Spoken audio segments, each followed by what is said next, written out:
Hi everyone and welcome back to another video. So do you need to compare pages side by side, review PDFs, add comments and markup documents in Adobe Acrobat? Adobe Acrobat includes powerful review tools that help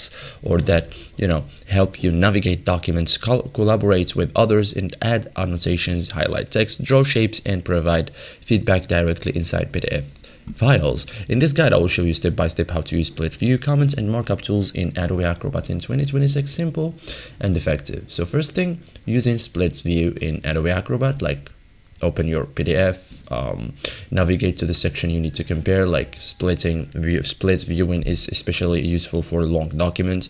Open a second view of the document, like window, and then go to new window. Adobe Acrobat will open another view of the same PDF. Both windows display the same documents independently. Okay, so arrange the windows side by side, like window type, and then or manually position both windows next to each other. You can now compare different pages, review revisions, and reference one section while editing another.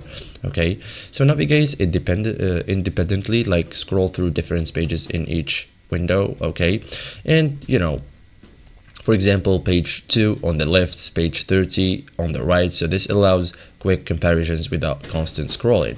You can now use comment tool, like open the comments workspace, select all tools and then add comments from here. As you can see, this opens Acrobat commenting toolbar. Most review features are located here. So add sticky notes, okay, then click anywhere in the documents, okay, and type your feedback, questions or suggestions. Okay, so now use the markup tools, like draw and markup the PDF. Like Acrobat includes markup tools such as freehand drawing, okay, as you can see here, lines, arrows, okay, circles, polygons. So use these tools to point out areas that need attention, and save and share the reviewed PDF at the end. Okay, so thank you guys for watching this video and see you in the next tutorial.